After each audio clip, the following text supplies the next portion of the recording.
Bom dia, queridos telespectadores. Iniciando mais um Vitrine RS hoje, nessa terça-feira, com essa chuvinha fina aí.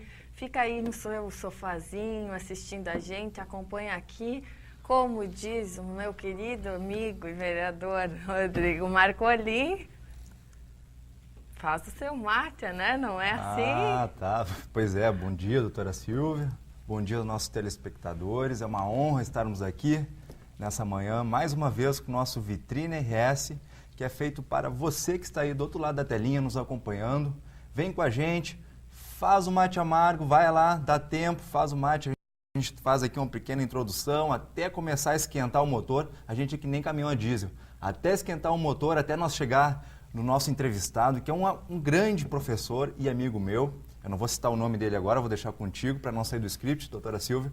Mas já de antemão, antecipa você que está aí do outro lado da telinha, que essa 1h30 que você vai passar com a gente, eu tenho certeza que você vai agregar coisas para o seu dia a dia. Porque hoje o tema, qual que é o nosso tema, doutora Silvia? É um tema que envolve todas as pessoas do Rio Grande do Sul e do Brasil e do mundo, Rodrigo. Qual seria ele? Direito de família. Pois é. Ou seja, você que é solteiro, você que é casado, você que é divorciado, você que está pensando... Você que é enrolado. Pois é, tudo isso você não vai perder hoje aqui, hein? Qual é a melhor situação para você? O que você está pensando aí? Quer dizer, já está na sua segunda união ou está em várias uniões? Deixa o doutor falar aí daqui a pouquinho para a gente. É interessante, doutora Silvia. Eu já sou formado, a minha primeira faculdade de Educação Física, sou formado há 10 anos, sou professor, né? E estou terminando, falta pouquinho aí, digamos, um ano para mim me formar em Direito. E como tem amigos, como eu tenho conhecidos, que sempre chegam e me, Rodrigo, estou enrolado, tal coisa, isso e aquilo. E eu já tenho certeza que o doutor Conrado, escritor de livros e professor de faculdade, vai esclarecer tudo, para tudo e para todos, essa questão do direito de família. Então não perde esse programa Vitrine RS aqui na TVU, como diz o Chicantofone, onde eu vi o Chicantofone, que vou fazer propaganda para o amigo, mas é TVU, TV Urbana, né, nosso canal 55 HF ou TV 11 no canal NET. Pois é, Rodrigo. Então, o nosso Vitrine RS inicia nessa terça-feira com o patrocínio de Marcelo Martins, Arquitetos, Estofados Century, Sulina Iluminação e Materiais Elétricos e Mistura Pisos e Revestimentos. E o Vitrine RS não pode deixar de passar em branco, Rodrigo, a questão da licitação dos ônibus aqui na Prefeitura de Porto Alegre, que foi, na verdade, publicada ontem, né, segunda-feira, 31, último dia de março aí, sobre a questão do transporte coletivo. Então, houveram algumas mudanças aí, inclusive do número de passageiros por metro quadrado. De 6 foi para 4, né, uma questão mais interessante. Também, além de 6 para 4 passageiros por metro quadrado, né, nós temos ar-condicionado. Todos os ônibus vão ter que ter GPS para a questão de verificação de velocidade. Está se tornando a coisa mais, digamos, mais humana, melhor, um serviço melhor. E essa licitação, que nunca aconteceu aqui no nosso, nesse nosso município, né? é a primeira vez. Né? Então, primeira vez. Já é um ganho para a sociedade porto-alegrense e gaúcha, né? Essa licitação que foi feita ontem aqui na nossa capital. Pois é, as propostas elas serão recebidas até o dia 13 de junho. O vencedor será o concorrente que apresentar a menor tarifa ao passageiro para execução do serviço.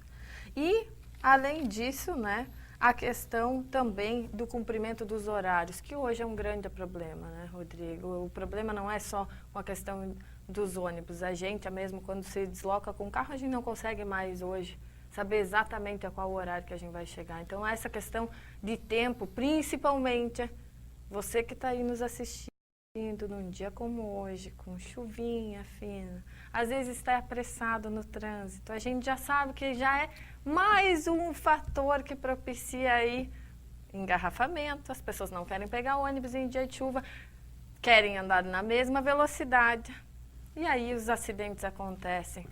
Assim, com um aumento, o aumento fica muito maior, né? Sim. E também, hoje, dia 1º, eu ainda não fiz nenhuma pegadinha, que até ia lançar uma mentira aqui no ar, mas não vou, porque vai que acreditem, né? Hoje é 1º de abril. Mas ontem, que foi dia 31/3, é uma data muito importante para nós brasileiros, doutora Silvia, que foi os 50 anos da ditadura militar. Então, dia 31/3, lá de 64, as tropas marcharam lá de Belo Horizonte em direção a Guanabara,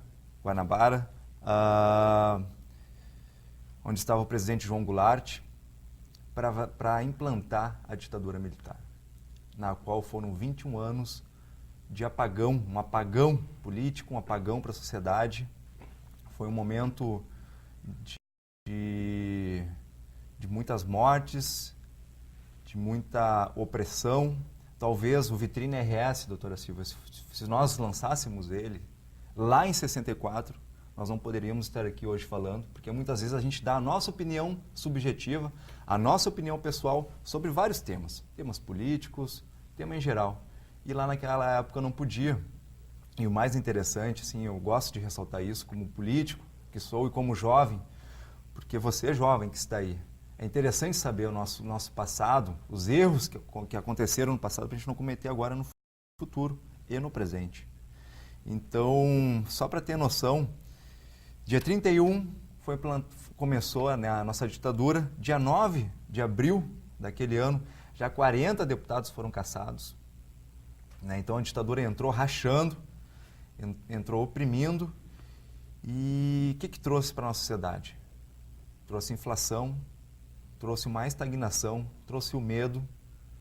E essa data de ontem, também falei lá na tribuna, é uma data que tem que ser sempre lembrada como um erro do nosso passado. Um erro do passado do Brasil que não pode se repetir. Então, acho importante a gente deixar bem marcada essa data, que com certeza não deve nunca mais se repetir, não somente aqui no Brasil.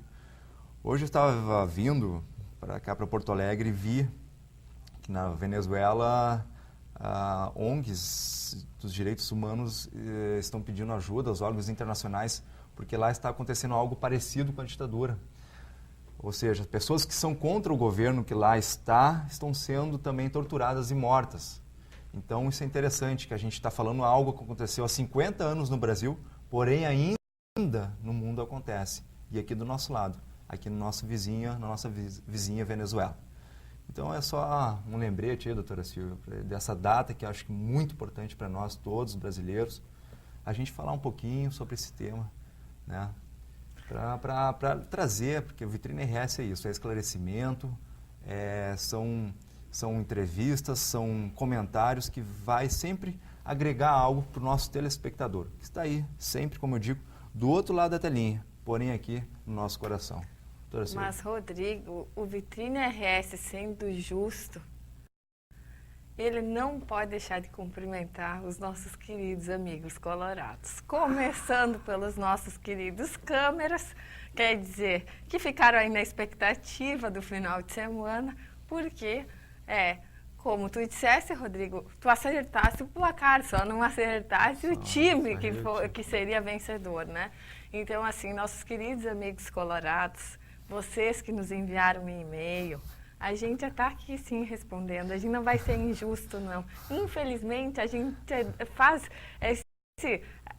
parabeniza vocês com um pouquinho de dor no coração, né, Rodrigo? Sabe que eu fui no jogo lá, fui lá na arena. O meu câmera tá rindo, né? Eu sei que tá colorado, eu sei, tá, tudo bem, vou me redimir, tá bom. Fui lá no jogo da arena e eu te dizer, tia, o Grêmio não entrou em campo no segundo tempo. Foi vergonhoso, porque imagina uma pizza família. Tá? A torcida do Inter era uma fatia nessa pizza. E os caras abafaram a arena. E eu tenho que falar aqui. Eu tenho que falar porque foi vergonhoso. Nosso time não entrou em campo em segundo tempo. E o pior de tudo é tu estar lá na arena. Foi a primeira vez que eu fui na arena, no jogo 400, no Grenal 400, e vejo lá o Inter abafando, tanto em campo e tanto em torcida. Olha, acho que eu não vou mais. Tão cedo, pelo menos. Não sei se eu vou, doutor. Olha, eu sei que o Vitrine RS proporcionou, Rodrigo, que várias pessoas aparecessem na minha casa, domingo, pós-jogo, somente a colorados. E eu tive que ter esse finalzinho de domingo como sobremesa, vários amigos colorados. Mas como são grandes amigos do coração, o nosso coração também é vermelho, então quer dizer, o céu é azul, o mar é azul, mas tem que equilibrar com um pouco de emoção aí, a gente deixa, viu? E eu sei que tem uma conterrânea tua que está nos assistindo e que ela está cobrando da gente essa resposta aí, hein? Tia Rua. É. Um abraço pra Tia Rua. É isso aí. E pra Cris, né? Senão a Cris já não vai passar, já não vou vir com os terninhos passados aqui no Vitrine RS. Pois é.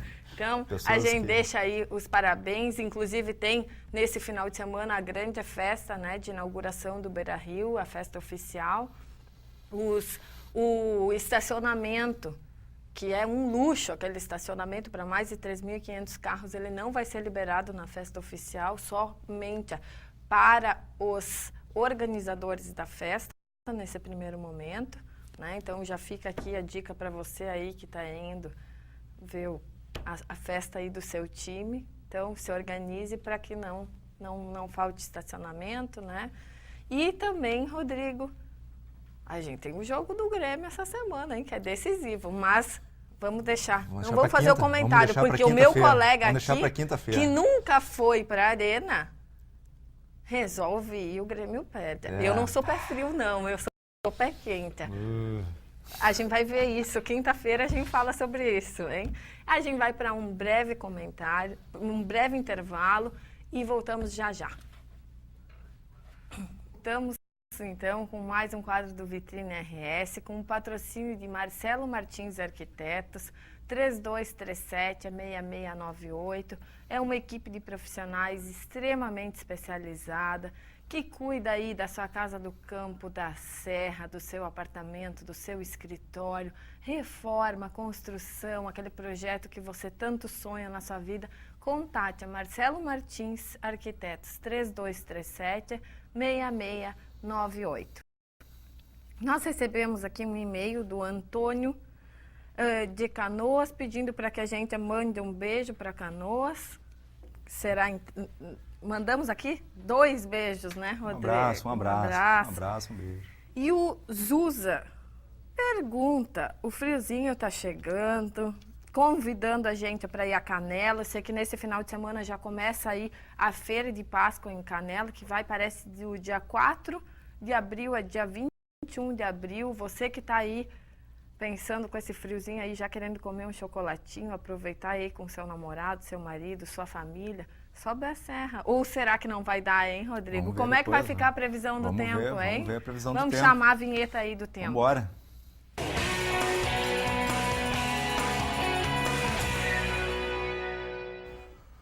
Bom, então na nossa previsão do tempo, temos aí tempo estável, com máximas de 28 e mínimas de 22 nessa terça-feira. Na quarta, máximas de 26 e mínimas de 21. O tempo permanece encoberto. E na quinta-feira, sem chuva, máximas 27 e mínimas com 20, doutora. Por enquanto é isso. Nós temos. Quinta-feira a gente dá sequência. Eu quero saber, Rodrigo, como é que fica a questão do euro, do dólar aí, hein? Vamos pra... Eu preciso saber disso. Tu vai viajar? Pra onde é que tu vai? Não, eu vou abandonar rapidinho aqui o Vitrine RS, mas não... É um abandono bem temporário. Mas então já aproveita e explica o que tu vai fazer, é importante. Acho que é toda busca de conhecimento, assim, né? Estamos aqui com o Dr. Conrado, que é professor, a doutora Silvia também, que não deixa de ser uma professora, ministra cursos, sempre é convidada para dar aula em pós-graduações. Acho importante tu já explicar, já aproveita aqui e fala o que tu vai fazer na Itália. Vai me abandonar aqui, né? Tá bom, vai me deixar sozinho. Eu vou me virar, vamos ver o que vai dar. Mas o que tu vai fazer lá na Itália lá? Então, Rodrigo, na verdade eu estou indo aí fazer um aperfeiçoamento numa técnica cirúrgica, que é uma técnica inédita hoje no Brasil. Já estou aí estudando há uns 5 anos isso, estou estudando aí há 1 ano e 3 meses o italiano, chegou a hora, o friozinho na barriga Ma tá già dando. parla qualcosa o niente tuttavia? Tuttavia não parla niente. Ou não qualcosa E depois sou eu que vou abandonar aqui, hein? Não, vou fazer uma participação aí especial mas doutora para Silvia, você. eu não vou ficar abandonado. Sabe por quê? O telespectador vai estar comigo, vai estar me acompanhando, vai estar me passando pensamentos positivos, o carinho, vai estar me passando esse afeto. Enquanto tu tá lá na Itália, lá, para mim não me sentir sozinho aqui no Vitrine RS. Eu tenho certeza. Não, mas em pensamento a gente vai estar junto, sim. A gente vai estar trazendo coisas para vocês aí. Então vamos chamar o dólar, vamos chamar o euro, vamos ver como é que tá.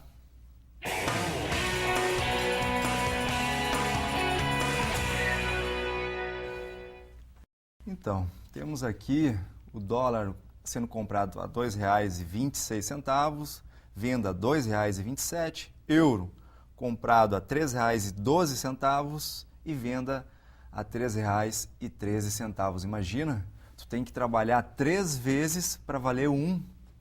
Já pensou?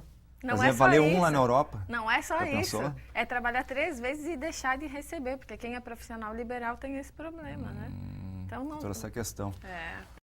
Bom, a nossa Bovespa em alta de 1,3%. Vamos ao agora o nosso lazer? Como é que tá as pautas para o lazer aqui na nossa capital, doutor Vamos Silvio? chamar então Vamos lá. a nossa agenda cultural.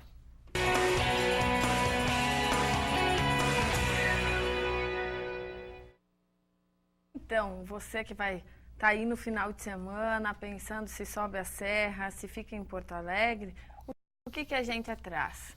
Deus e sua obra no sul da América, das 10 horas às 19, de terças às sextas-feiras, e sábado das 14 às 18, no Museu dos Direitos Humanos do Mercosul, na 7 de setembro de 2020, com entrada franca. Também o Sarau Elétrico com os irmãos Rocha, às 21 horas, no Bar Ocidente, na rua João Teles 960, lá no Bonfim, entrada de R$ 15. A exposição Gênesis do fotógrafo Sebastião Salgado, das 9 horas à meia-noite, na usina do gasômetro, também com entrada franca. Para você, às vezes, que acha aí que não tem atividade cultural sem gastar seu dinheirinho, não. Tem muita coisa com entrada franca em Porto Alegre, sim. E nós temos, então, a Páscoa em Canela, aí, nossos amigos da Serra, que tanto recebem com tanto carinho toda a população, não só do Rio Grande do Sul, aí, mas do Brasil e de outros países, que acho que não existe feira maior do que essa em Canela, né, Rodrigo? Do dia 4 ao dia 20 de abril. Leve lá a sua família, coma seu chocolatinho, mas com moderação, hein? Não é só bebida que é com moderação, chocolatinho com moderação.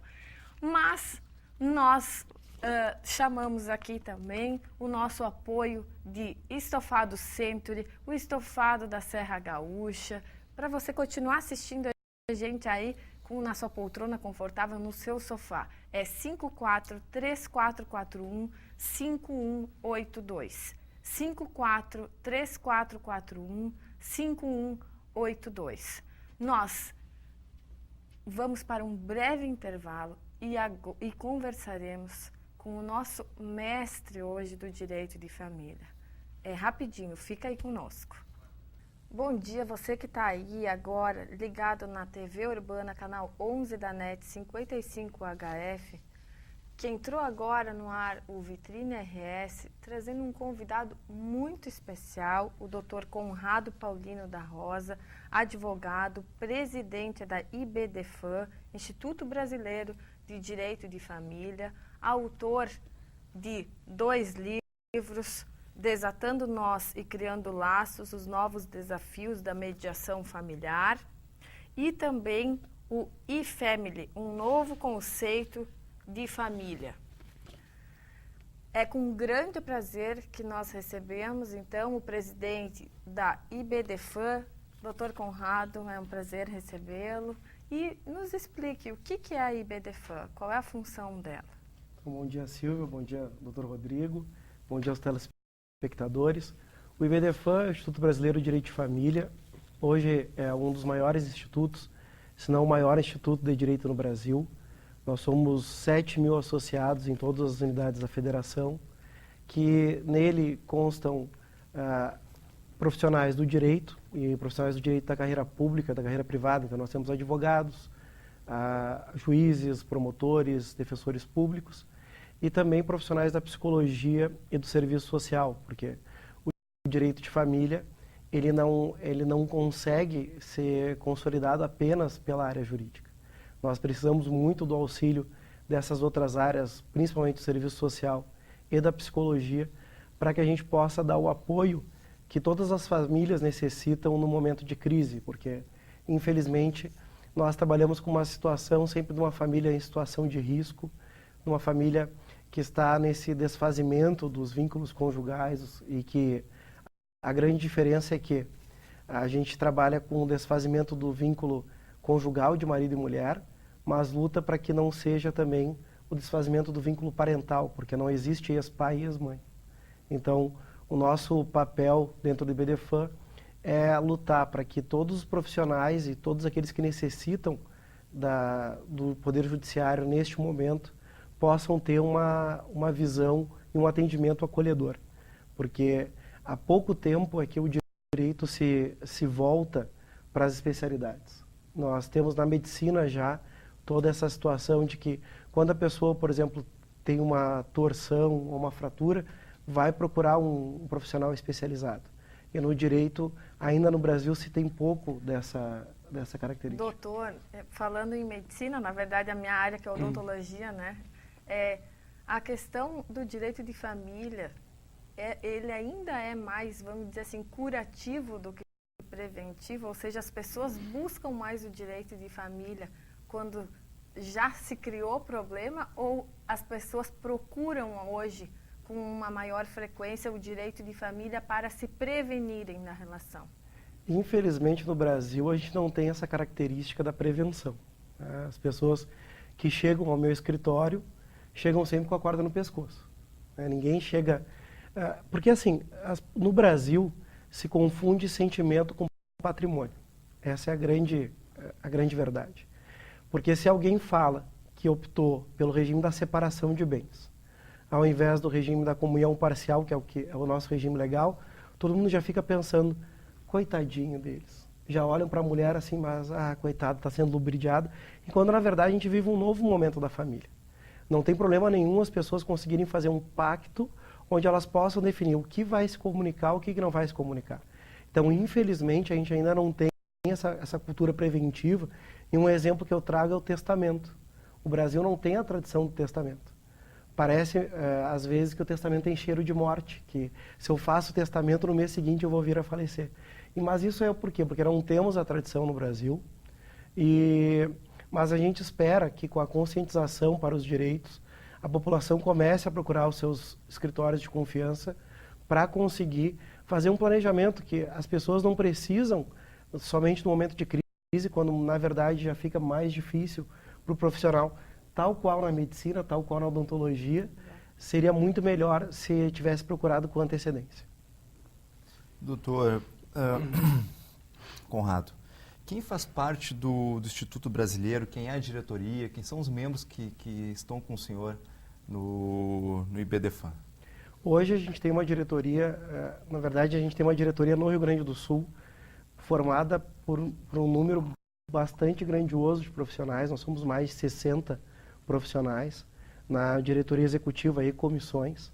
Então nós temos como vice-presidente a doutora Delma Ibias, que durante os últimos 4 anos foi a nossa presidenta, e eu estava na condição de vice-presidente nos últimos 2 anos. Nós temos a doutora Denise Frank, o doutor Braulio Dinarte Pinto, o doutor Eduardo Lemos Barbosa, o juiz de direito Marco Aurélio Xavier, a doutora Eliane Tomé, a doutora Cláudia Barbedo. Então a gente tem um grande número de profissionais dentro de juízes, promotores e defensores públicos, e também com a preocupação, Rodrigo, de que o IBDFAN ele tem uma atuação política, porque nós, enquanto operadores, nós lidamos com aquilo que o legislador trabalha, que o legislador cria. Então o IBDFAN, hoje, a nossa missão para os próximos 2 anos é ter uma atuação cada vez mais política, para que todas as iniciativas legislativas que digam respeito à família brasileira, o IBDFAN seja cada vez mais consultado. Não que isso já não ocorra, né? Um exemplo que eu trago é que nós tivemos em 2010 uma emenda constitucional, que foi a emenda 66 de 2010, que ela facilitou o procedimento do divórcio no Brasil, e essa emenda foi redigida pelo IBDFAN, o IBDFAN apenas entregou para um deputado federal, que é o Sérgio Barradas Carneiro, e que hoje nós temos uma facilitação do divórcio no Brasil graças ao IBDFAN. Então, nossa preocupação é que daqui para frente cada vez mais a gente possa ser consultado e ser um meio legítimo para ser uma voz ativa dentro das situações que envolvam todas as matérias atinentes ao direito de família e o direito das sucessões. É interessante que acabaste de falar aqui, porque nós, políticos, não temos o aprofundamento que, né, os advogados, os juízes, as pessoas que estão no dia a dia. Então, como falasse, chegaste e desse o projeto de lei pronto para o deputado federal botar o projeto para votação, com certeza são leis que estarão atualizadas, se assim for aprovado, são leis que estarão atualizadas e realmente cumprindo o papel social, né? A lei serve para isso, para normatizar. Então, realmente, porque hoje nós temos, né, não quero entrar muito nessa área, mas temos muitas leis que não são mais utilizadas, são leis lá do início do século, né, e que estão, digamos, desatualizadas, seria isso. A democracia no Brasil normalmente se expressa pela participação pelo voto, né, e que a gente sabe que cada um de nós, sejamos operadores do direito ou de qualquer outra área, temos uma necessidade de ter uma participação mais ativa nessa situação, para que não adianta criticar sem que a gente possa dar a nossa opinião, que a gente possa reivindicar daqueles que a gente elegeu para essa finalidade. Então, de fato, Rodrigo, a gente precisa ter uma participação que não seja criticando do sofá de casa, né? Que a gente possa, o senhor e a senhora que está nos assistindo, possa contatar aquele que foi eleito para que ele possa servir e usar o mandato para aquilo que o senhor e a senhora optaram, escolheram entre todos aqueles que tinham à disposição. Então, que a gente possa ter essa visão também dentro de cada cidadão no Brasil. Doutor, na Constituição brasileira não existe distinções entre os gêneros, né? Mas a gente sabe que quando envolve a questão da separação, do divórcio, dos cônjuges, normalmente a gente vê que a guarda dos filhos acaba ficando com a mãe. E não se ouve muito falar sobre a questão da mulher pagar pensão, né? Isso realmente está acontecendo? Tem uma tendência a mudar isso no direito de família, ou o homem ainda, ele acaba sendo, vamos dizer, prejudicado nessa questão? Que a gente sabe, né, doutor, que na verdade, assim, não é porque é pai ou mãe, acho que isso é uma coisa que a gente tem que dizer. Tem muita mãe que tem que repensar, e se tem condições para ser mãe, tem muito pai que também. Não, isso não tem a ver que a mãe nasceu para ser mãe. A gente escuta muito isso ainda, né? Mas tem muita mãe que não é boa mãe. A gente sabe disso, e muitas vezes a lei acaba protegendo isso de uma forma ou de outra, não? Na verdade, o que protege é a postura de cada um, porque, vejam, nós aqui fazemos parte de uma nova geração, só que na hora de presentear um sobrinho ou uma sobrinha, a gente continua dando uma boneca de presente para a menina. A gente continua dando para a menina o presente, a panelinha, o fogãozinho, enquanto para o menino a gente dá de presente a bola, o carrinho. Então, vejam, nós aqui, que somos de uma nova geração, e que nos achamos portadores de um discurso inovador, a gente continua imitando certos padrões antiquados. Se eu dou para uma menina de 5 anos uma boneca e não deixo que um menino de 5 anos brinque de boneca, qual é o discurso que a gente está criando? De que a mulher nasceu para ser mãe. Quando a maternidade é algo construído, não é algo natural. Assim, o que vai gerar? A questão de que alguma das nossas telespectadoras que ainda não casou já deve ter ouvido o seguinte: minha filha, tu não sabe cozinhar, como é que tu vai casar? Gente, desde quando a mulher precisa saber cozinhar para casar? Ela não precisa, mas existe uma expectativa social de que a mulher saiba cozinhar e o homem não precisa. Tanto, Rodrigo, que quando um homem sabe cozinhar, vira sensação. Ah, é? Eu sempre brinco que há 10 anos atrás, um homem solteiro que sabia fazer estrogonofe... Como assim, doutor? Explica melhor, como assim sensação, né? Entendi. Não, porque as gurias se ligam, né? Quando um homem solteiro sabe cozinhar, diz assim, nossa, ele sabe cozinhar. Ou então, assim, você já deve ter ouvido também de casa a seguinte frase: Homem, quando cozinha, cozinha muito bem. Vejam quanta inverdade tem nessa frase. O que está por trás?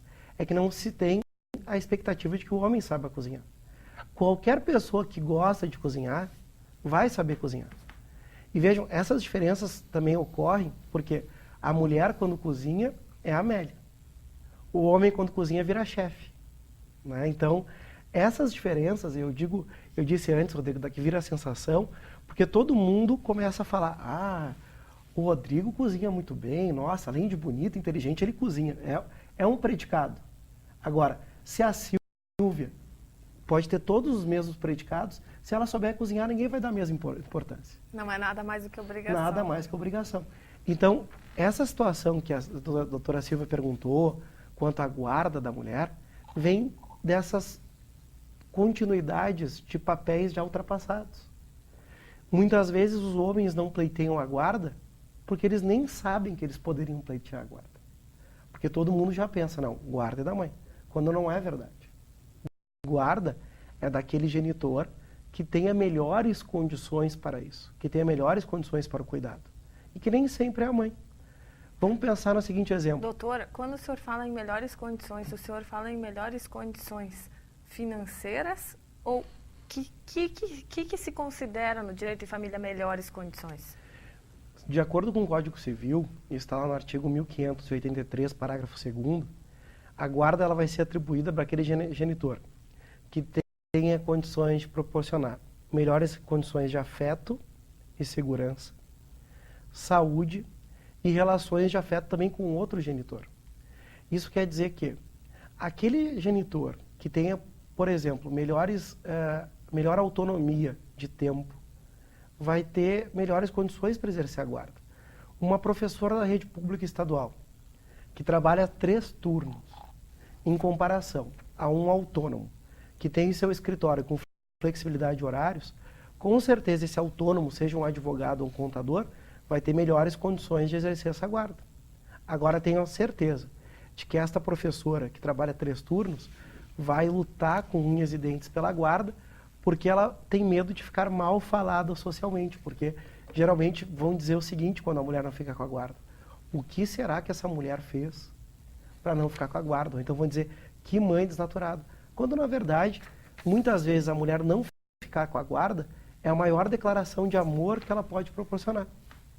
Então, a gente vê que hoje a legislação ela já trabalha com o parâmetro de uma igualdade entre os gêneros. Então, tanto o homem quanto a mulher têm plenas condições de exercer a guarda. Só que, infelizmente, isso não chega até os tribunais, ou muitas vezes até os próprios julgadores e promotores têm um pouco de receio de atribuir a guarda ao homem por uma questão cultural. Então, cabe a cada um de nós possibilitar uma nova criação dos nossos filhos, até para que aqueles modelos sejam quebrados. Né? A gente precisa ter uma nova postura na criação dos filhos, uma nova postura, inclusive na criação dos sobrinhos, dos vizinhos, porque a gente vive um novo momento e que a gente precisa se livrar de um discurso ainda preso a uma família que até janeiro de 2003 era uma família que tinha um homem como chefe da família e que nós tínhamos o pátrio poder, era só o homem que era o chefe das decisões da vida dos filhos. E hoje nós temos o poder familiar, que então tanto o homem quanto a mulher têm igualdade de condições. Doutor, como é que nos explica um pouco sobre a guarda compartilhada dos filhos? Como é que funciona a guarda compartilhada? Essa é uma das grandes confusões que nós temos no direito. Porque a guarda compartilhada, ela é possível desde julho de 2008. Nós tivemos uma alteração no Código Civil, pela Lei 11.698, que trouxe a guarda compartilhada. Só que, pela lei, guarda compartilhada nada mais é do que uma responsabilização conjunta. Responsabilização conjunta não quer dizer que o filho vai ficar transitando de um lugar para outro. Todo mundo pensa que guarda compartilhada seria igual a uma guarda alternada. Destaco aos nossos telespectadores que guarda alternada sequer existe no Brasil, e a guarda alternada seria uma espécie de um filho mochilinha, né? Porque ele fica com uma mochilinha de um lado para o outro. Uma semana está na casa da mãe, outra semana está na casa do pai. Daí os cadernos de ciências ficaram na casa da mãe, os cadernos de matemática na casa do pai. Vira uma bagunça a vida da criança. Isso deve ser horrível, né? Para uma criança, para um filho, não ter essa âncora, essa estabilização, né? Mas na prática isso acontece, né, doutor? Acontece, né? Mas nós não temos hoje possibilidade jurídica dela ser definida desse jeito, porque isso quebra uma estabilidade psíquica da criança. O que nós temos na guarda compartilhada é que ambos os pais vão decidir conjuntamente os interesses do filho. Então, eu vou trazer dois exemplos. Normalmente, as pessoas trabalham com guarda unilateral. Guarda unilateral é aquela atribuída a apenas um dos pais.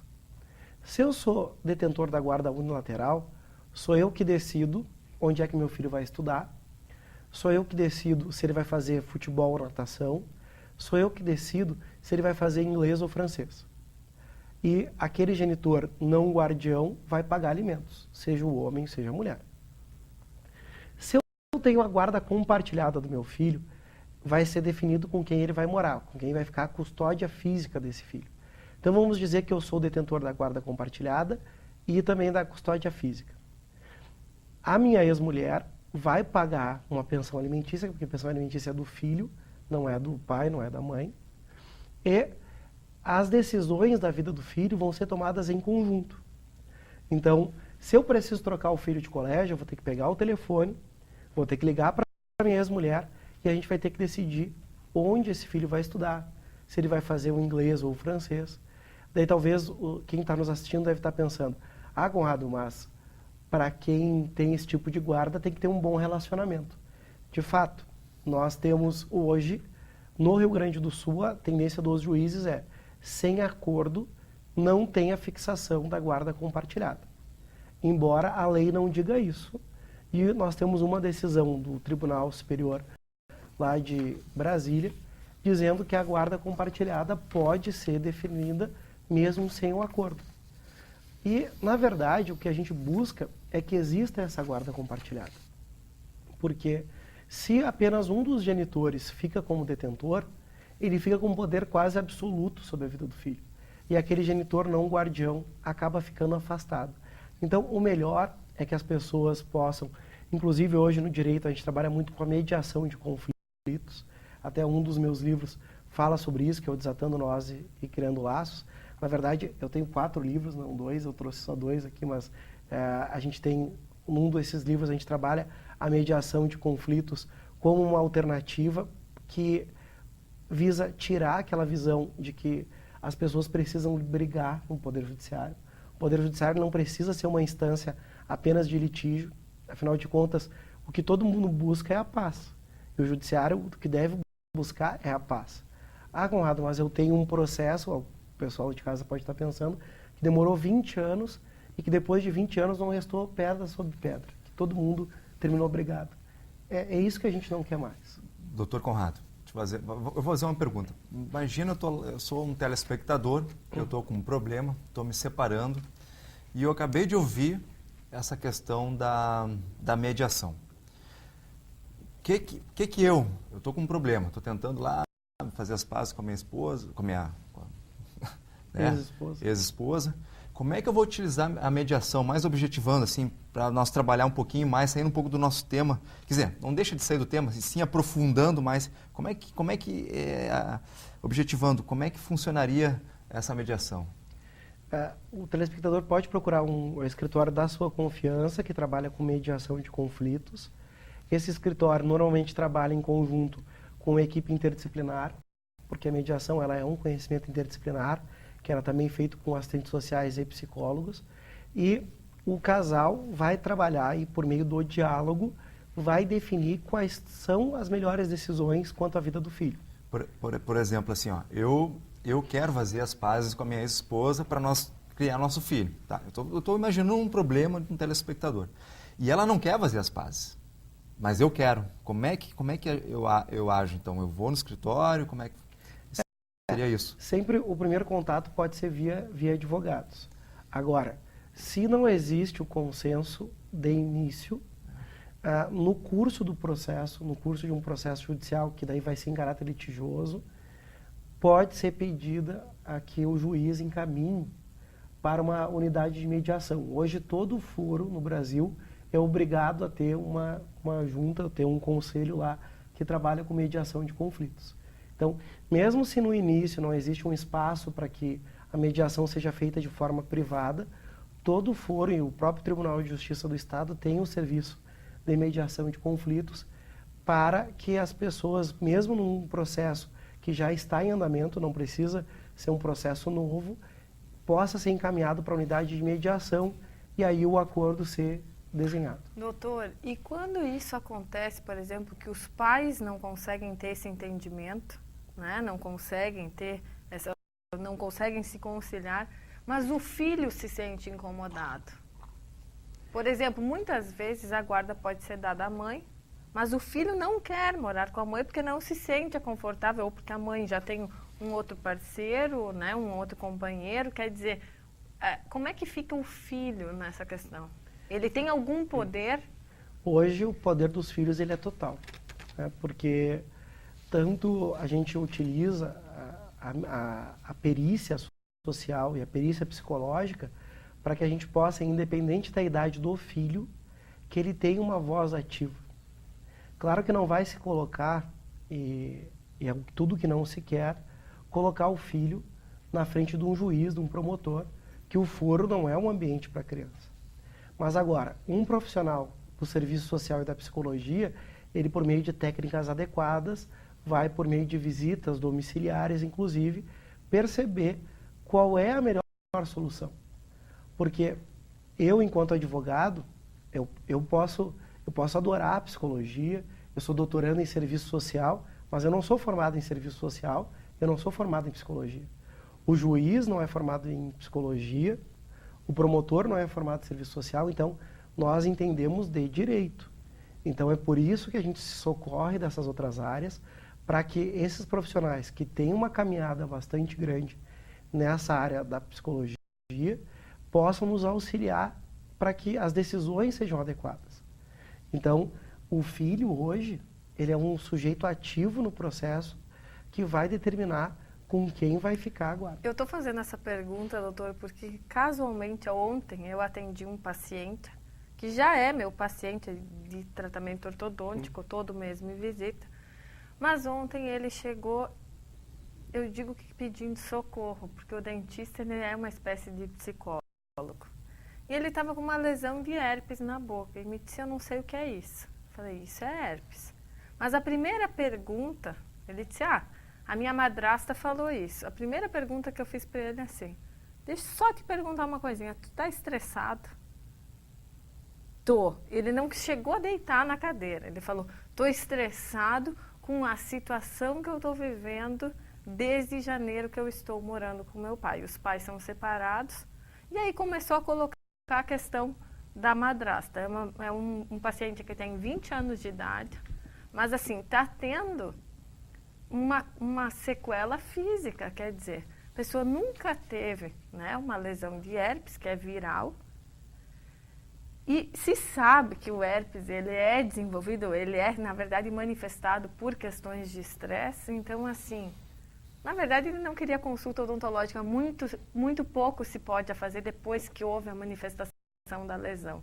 Mas o socorro era no sentido assim, preciso expurgar em algum lugar. A palavra é bem expurgo, eu acho, né? Porque o advogado, ele tem... Na verdade, é muito difícil, às vezes, as pessoas buscarem a psicologia antes do advogado.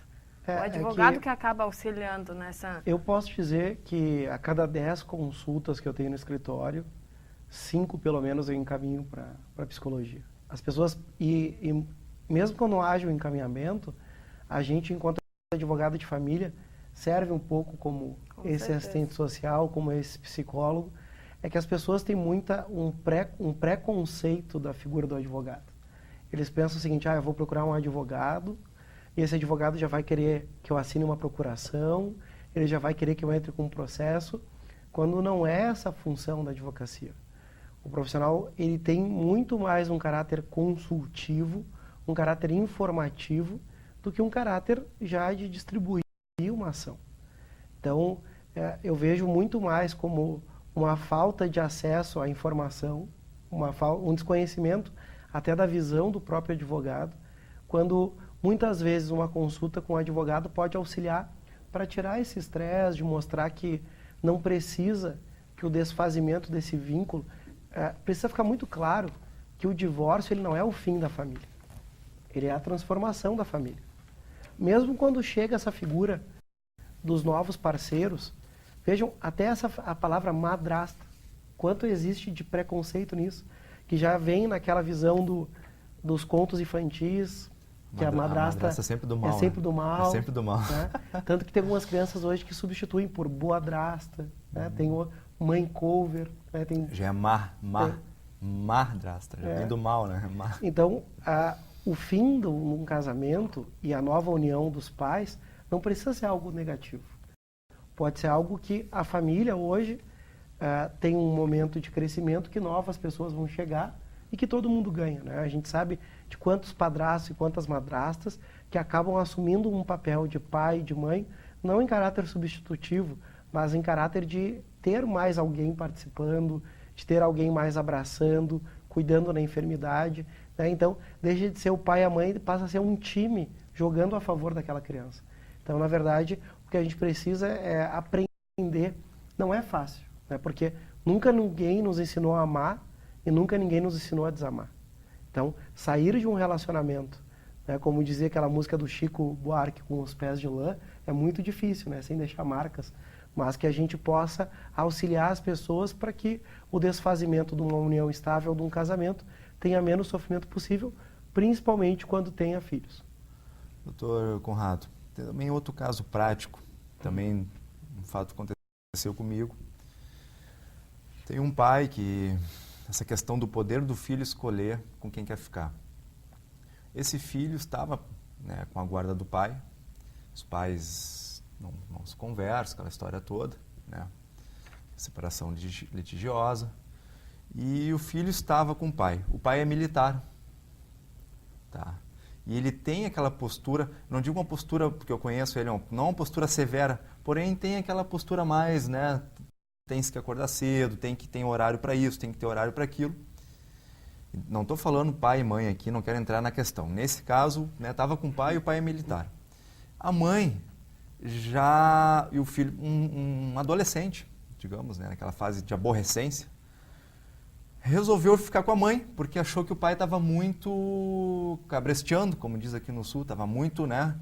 E a mãe que é estava totalmente aberta. Porém, o que está acontecendo? Esse jovem saiu do 8 para 80, foi para uma pessoa totalmente largada. E hoje, esse jovem, né, ele anda com outros jovens que vendem drogas, digamos, com marginais, coisa e tal. E o pai está num desespero, porque ele não pode ter a guarda, ele não consegue, porque o filho quer ficar com a mãe. Aí que tá, o filho, ele é jovem, ele não tem a consciência correta de com quem deve ficar. Então fica com a mãe, que não tem tempo para isso, não tem horário para aquilo, tá andando com pessoas que a gente sabe lá na cidade que são envolvidas com drogas. E o pai, assim, todo final de semana a gente treina até, a gente treina jiu-jitsu junto, né? E ele todo final de semana, né, ele se queixa, é uma maneira dele desabafar. Ele bem seguinte, né, até nesse sábado no treino, ele bem assim, não é o primeiro, ele tipo, vi meu filho lá na esquina andando, porque é uma cidade de interior, a cidade que mora, né, esse meu amigo, ele, eu vejo meu filho lá, eu tenho que parar longe, porque o filho já não conversa, porque a mãe trabalhou no psicológico do filho também, que o pai é isso, que o pai é mau, que o pai não sei o quê, né? Então ele não consegue nem falar com a criança. E então ele vê, imagina tu olhando teu filho, andando com marginais, e tu não poder fazer nada. Nesse caso, doutor, que conselho a gente poderia dar para eu poderia passar para o meu amigo, né? Que conselho a gente poderia passar para ele, que é uma pessoa que não está com a guarda, o filho não quer conversar com ele, né? E digamos assim, entre aspas, que o certo seria esse filho estar com esse cara. Porque ele leva a coisa mais certa. A mãe, né, é envolvida com outra pessoa que não é legal. Então o filho está realmente perdido. Aí imagina tu ver o teu filho e tu não poder fazer nada. Acho que, olha, como eu digo, nem para os meus inimigos eu gostaria. Doutor Rodrigo, o que acontece aí nesse caso me soa uma prática recorrente no final do relacionamento que se chama alienação parental. Alienação parental é uma prática que em alguma graduação sempre existe após o final de um relacionamento, que é uma campanha de desqualificação de um dos pais em relação ao outro. Que às vezes começa sutil, dizendo, isso, guri, continua sem tomar banho, tu vai ser um relaxado feito ao teu pai, sabe? Às vezes é nas entrelinhas, mas o que essa mãe está fazendo? Ela está criando uma visão para que esse filho se afaste do pai.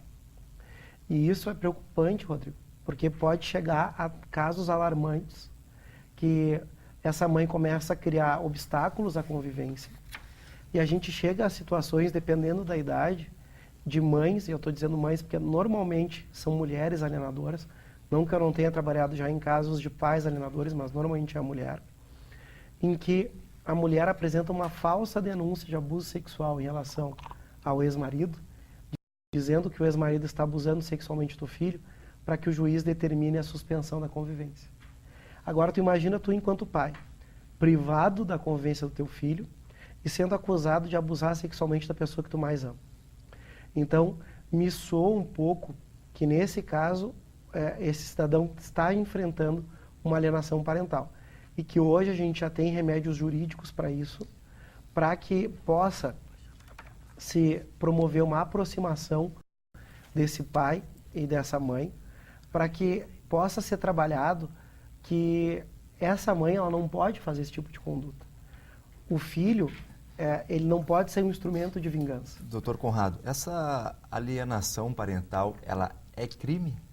Ela não é crime, infelizmente. Ela não é crime porque a gente teve uma lei, que é a Lei 12.318. Essa lei é de 26 de agosto de 2010. E o dispositivo que tornava crime a alienação parental foi vetado. Então ela não é crime. Mas isso não quer dizer que a gente não tenha ferramentas para serem utilizadas juridicamente, que pode começar com uma advertência, pode ser a imposição de multa, pode ser a ampliação do regime de convivência e até a suspensão do poder familiar para que essa mãe alienadora pare com essa atitude. Então, é um dado alarmante que, infelizmente, em alguma proporção sempre tem ao final do relacionamento e que os profissionais precisam ficar atentos e tomar atitudes enérgicas para que isso não comece. Porque a intenção do alienador, doutor Rodrigo, é que se crie um filho órfão de um pai vivo.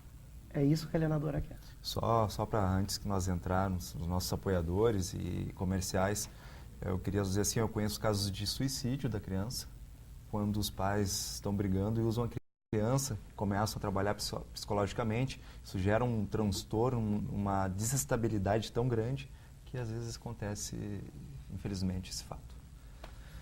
Nós vamos para um breve intervalo, mas com o apoio de Sulina Iluminação e Materiais Elétricos, que é bem pertinho aqui da gente, é na Pernambuco 2323. Tudo que você está precisando aí para sua casa, uma tomada, um lustre, tudo em iluminação é no 3222-8009. 3222-8809. Um breve intervalo e voltamos já já. Voltamos então com mais um quadro aqui no Vitrine RS, com a grande presença do nosso advogado, Dr. Conrado, presidente da Associação do Instituto Brasileiro de Direito de Família.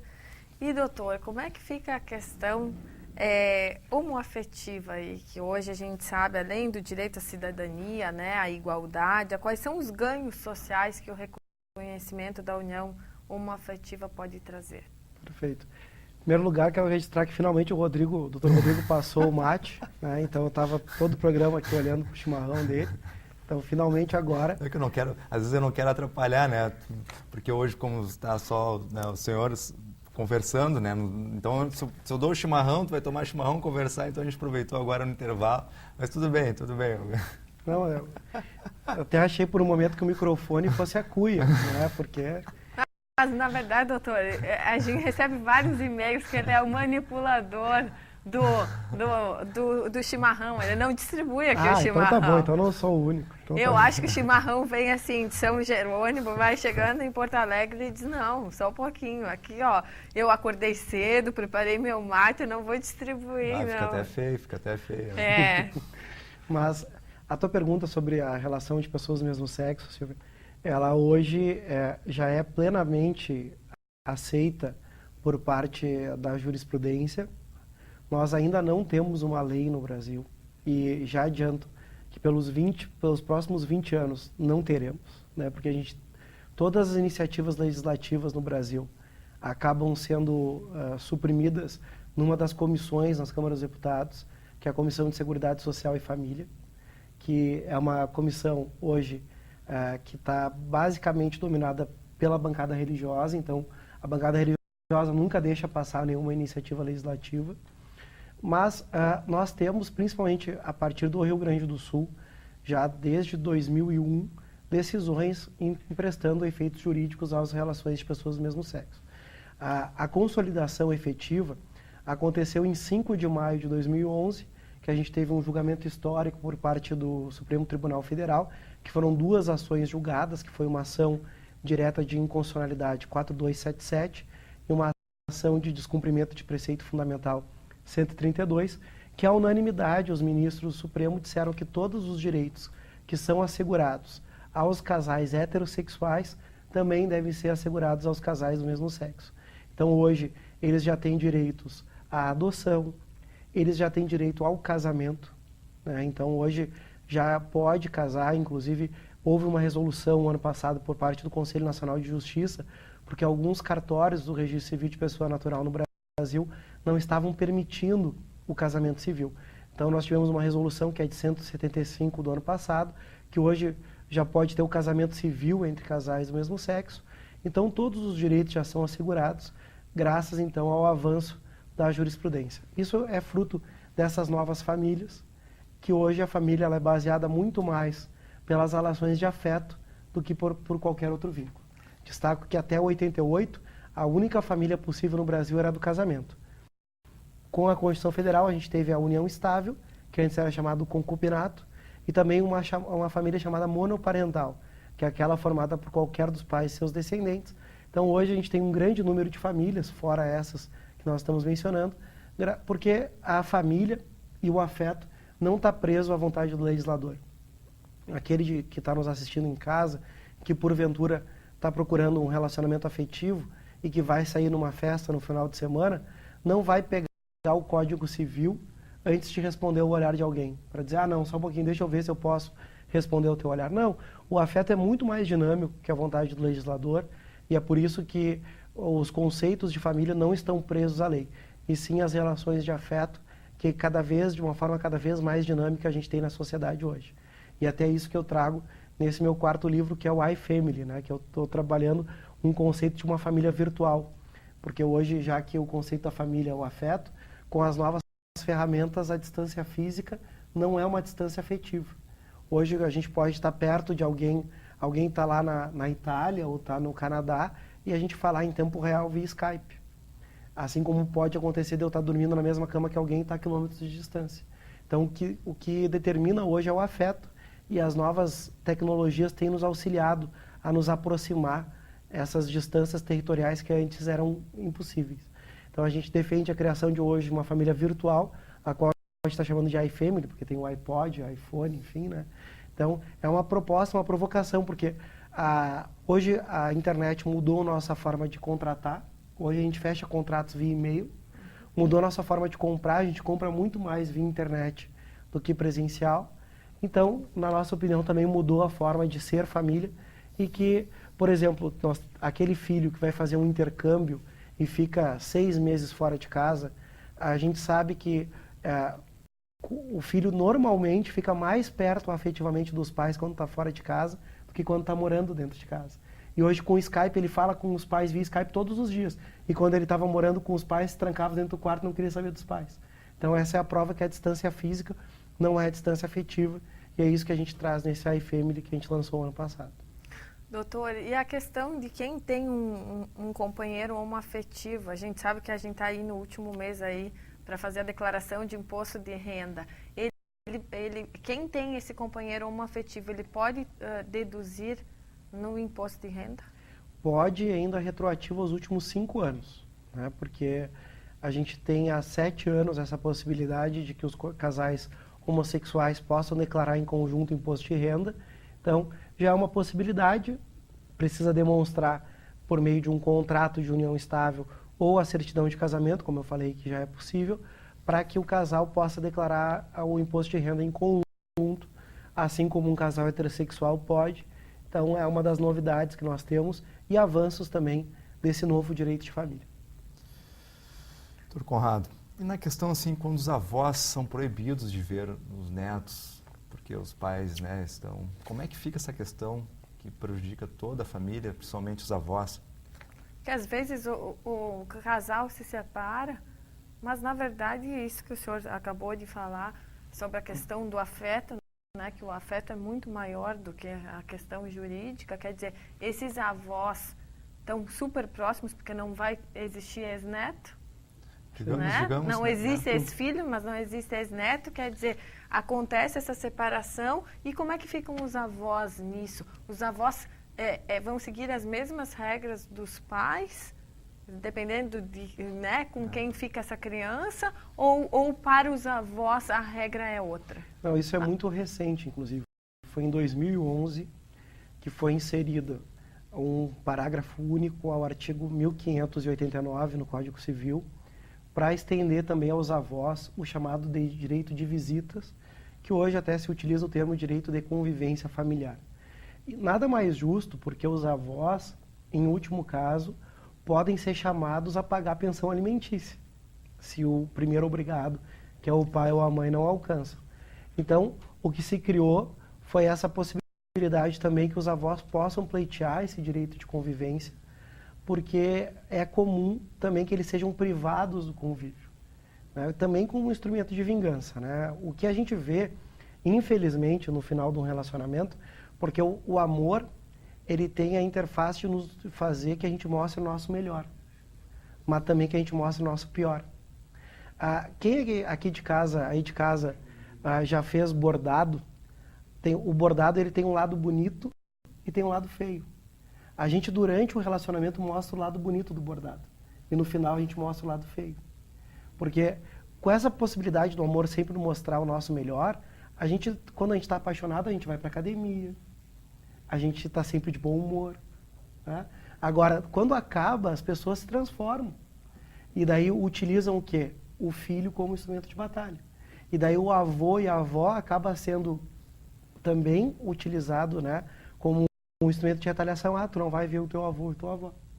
Então, hoje nós já temos o pleno direito de que os avós possam reivindicar dias específicos para conviver com os seus netos, porque a gente sabe, mudou a visão da participação dos avós. Acabou aquela ideia, a gente tinha até pouco tempo atrás a visão de que o avô era aquela senhora de cabelo branco que ficava em casa fazendo tricô. Hoje os avós, eles estão no mercado de trabalho, os avós, eles estão estudando, muitas vezes eu tenho nas faculdades onde eu leciono, no Uniriter, na FADERGS, eu tenho avós que estão fazendo faculdade, como primeira graduação. Então tu tem avô hoje com novos namorados, com uma vida sexual ativa, então mudou o paradigma da participação dos avós. Então hoje nós temos esse direito também que eles convivam ativamente com seus netos, inclusive, se for necessário, via uma ação judicial para esse fim. Independente do ex-genro, da ex-nora, esses avós podem, então, buscar os seus direitos para poder ver os seus netos? Independente, porque é direito da criança a conviver com seus avós. Não é direito do pai, direito da mãe, é direito da criança. Não, e interessante que hoje os avós, não é um caso, acho que a grande maioria são os que estão pagando as pensões, né? Principalmente nas classes sociais mais baixas, né? Acaba sempre sobrando para os avós. É que a nossa legislação, ela tem 2 dispositivos, que é o 1696 e o 1698 do Código Civil, que os avós eles podem ser chamados a pagar a pensão alimentícia em caráter subsidiário e complementar. subsidiário por quê, doutor Rodrigo? Porque a gente tem o pai ou a mãe como primeiro obrigado, então por isso que os avós são chamados em caráter subsidiário, e esse caráter complementar é que os avós, eles podem ser chamados a pagar pensão, também não apenas quando esse pai ou essa mãe não deixa de pagar, mas quando o pai ou a mãe pagam pouca pensão. Daí os avós são chamados a complementar financeiramente aquilo que o pai ou a mãe não conseguem alcançar. Falar em pagar pouca pensão, até quantos porcentos pode chegar do salário? Qual é o valor assim que pode chegar do salário de alguém para o pagamento da pensão alimentícia? O direito de família é um direito do caso concreto. Então, embora em outras áreas do direito tenham decisões que sirvam para uma gama muito grande de pessoas, no direito de família, cada caso é um caso. Porque o que norteia a pensão alimentícia é o chamado binômio necessidade-possibilidade. O que quer dizer isso? Ele tá restrito às necessidades de quem recebe e às possibilidades de quem paga. Então, o que nós temos? Que sempre vai ter um pai ou uma mãe com possibilidades diferentes e, por outro lado, filhos com necessidades diferentes também. Então, a lei ela não coloca um parâmetro máximo. O que nós temos pela jurisprudência é que, via de regra, não deveria ultrapassar 1/3 de quem paga a pensão. Então, um pai que paga a pensão alimentícia não deveria alcançar mais de 30% dos seus rendimentos. Agora, se esse filho for portador de uma necessidade especial, daqui a pouco uma deficiência física, uma deficiência mental, ou alguma necessidade de saúde emergencial, nada impede que a fixação ocorra em um parâmetro superior aos 30%. E, doutor Conrado, por exemplo, se são 3 filhos, igual não passa dos 30 ou pode passar, como é que fica? Eu tenho um filho, 30%, 2 filhos, 60%, é essa a lógica? Não. Não. Como é que Daí funciona? vai ter que se adequar às realidades. Então, às vezes acontece, principalmente nos serviços de assistências que a gente tem nas faculdades de Direito, de comunidades mais carentes, a pessoa e um pai ter 3 filhos com 3 mulheres diferentes. Como é que fica? Daí cada uma vai ter que dividir um pouco, até pode se ultrapassar, pode chegar a 35%, mas esse pai também não vai poder ficar sem um mínimo existencial. No caso, 12%, vamos botar por cima aqui, 12% para cada mãe. 12%. Digamos que são 3 mulheres e 3 filhos distintos, 12% para cada. Exatamente. E daí, se for pouco, isso realmente vai ser pouco, daí os avós podem ser chamados a pagar a pensão para complementar aquilo que o pai pagando é irrisório. Doutora, a gente vai para um breve intervalo com apoio de Mistura Pisos e Revestimentos, 3019-1994, 3019-1994. Nós vamos para um breve intervalo e voltamos já para o nosso último bloco do Vitrine RS aqui na TV Urbana, canal 11 da NET 55 HF. Fica aí com a gente. Voltamos então ao último quadro do Vitrine RS. Você aí que nos acompanha, envie e-mail para a gente através do vitriners@terra.com.br, curta a nossa página no Facebook Vitrine RS e nós voltamos esse quadro com o apoio de Mistura Pisos e Revestimentos, 3019-1994. Doutor Conrado, dentro das novas configurações familiares, independente da configuração, o judiciário vê isso. Todas elas têm o mesmo direito? Todas, no mundo ideal, sim. Mas a gente sabe que, por exemplo, a gente já tem decisões aqui no Rio Grande do Sul, em diversos estados, reconhecendo efeitos às famílias paralelas, também chamadas de famílias simultâneas, que são pessoas que têm uma família, às vezes, de casamento em uma cidade e uma família de união estável em outra cidade. Muitas vezes a questão da moralidade impede que o reconhecimento para essa família paralela exista. Mas, na minha opinião, hoje também se discute o poliamorismo como uma forma de novas famílias. A gente tem o reconhecimento de efeitos jurídicos também a essas famílias paralelas. Então, no mundo ideal, se tiver, todas as entidades familiares vão ser protegidas. Agora, a gente sabe que a gente lida muito com esse argumento da tradição, do do argumento que muitas vezes eu não quero passar por isso, então eu não vou reconhecer efeitos. Então a gente ainda está em transformação. O direito de família é uma ciência sempre em evolução. Quando se lida com o fator humano, acho que a evolução é inerente ao processo, né? Sim. Já estamos chegando no fim. Daqui a pouco já veio mensagem Vitrine RS, nosso quadro, daquela mensagem para você, para o seu dia a dia, para esse começo de semana. Fazemos aí uma última perguntinha, Dr. Conrado. O abandono efetivo, como se configura? E depois já considerações finais. Bom, Rodrigo, o abandono afetivo, ele é a marca de que o afeto, até pouco tempo atrás, ele era um mero sentimento, mas hoje ele é um elemento do mundo jurídico, que todo filho e toda filha, ele tem o direito a ser cuidado, a ser amado, sob pena, inclusive, de ter uma ação de abandono afetivo, que é uma ação de responsabilidade civil. Inclusive, um dos meus livros eu falo sobre o dano moral no direito de família, que é um dos temas mais palpitantes da atualidade, que é a possibilidade de um pai, mesmo tendo pago pensão alimentícia, ele venha a ser condenado por ter abandonado afetivamente seu filho. A primeira decisão foi aqui no Rio Grande do Sul, em 2003. Nós já temos decisões, inclusive, dos tribunais superiores nesse sentido. E, na nossa opinião, é a nova situação do direito de família, o reconhecimento de que o afeto ele tem um valor jurídico e que o pai e a mãe têm obrigação de dar esse carinho, esse cuidado aos seus filhos, né? E, desde já, agradecer aqui pela oportunidade, ao Vitrine RS, a vocês que abriram ao IBDFAN, a nós estar aqui explicando esse tema que é o direito de família, é o mais humano dos direitos, né? Você bem trouxeram no início do programa que o direito de família, em algum momento, toca cada um que está nos assistindo, porque se fosse direito tributário, direito contratual, às vezes fica um pouco distante, embora todo mundo contrate, todo mundo pague tributos, porque o direito de família lida com aquilo que nos é mais íntimo, que é o ser, estar em família, que já adianto, né? Não existe família perfeita. Toda família tem suas características, a minha família, da Silvia, do Rodrigo. Então, a gente também tem que parar com essa ideologia de que a família é perfeita. Família só é perfeita em propaganda de margarina, que a gente sabe que isso não existe, que lá todo mundo canta o Happy Day, acorda de bom humor, a gente sabe que na nossa casa não é assim que funciona. Então fica essa mensagem aí e a gente está à disposição. E uma boa semana a todos. Talvez seja por isso, né, doutor, que na verdade tenha também tantos problemas, porque quando existe essa idealização da família ideal ou da família margarina, né, a gente tem uma decepção muito maior, porque é vendido isso de uma forma assim, como se família fosse uma coisa perfeita, não só vamos dizer, pela propaganda de uma margarina, mas muitas vezes até pelas instituições religiosas, porque a gente sabe que isso influencia muito, né?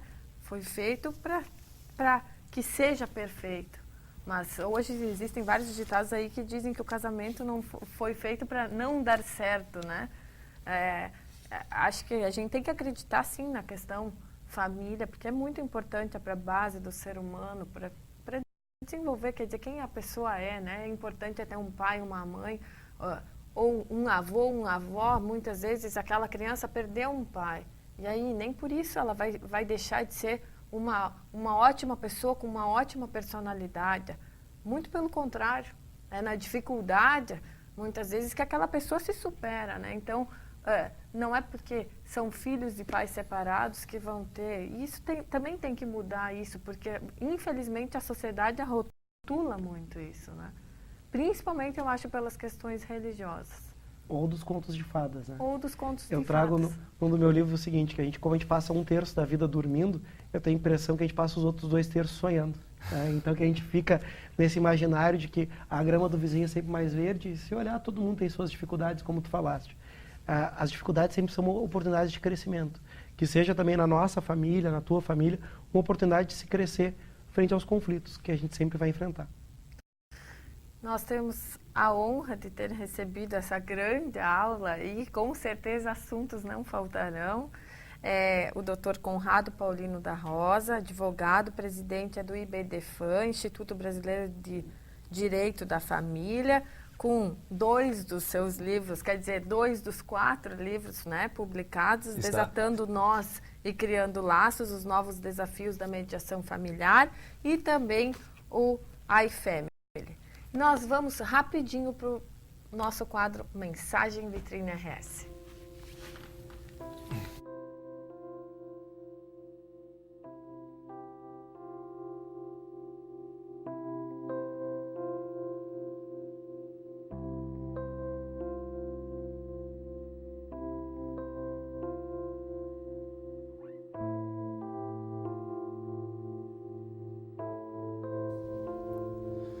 Chegando no fim dessa manhã de terça-feira aqui no Vitrine RS, tivemos a honra desse grande professor, mestre e doutorando Conrado aqui com a gente, trazendo informações para vocês.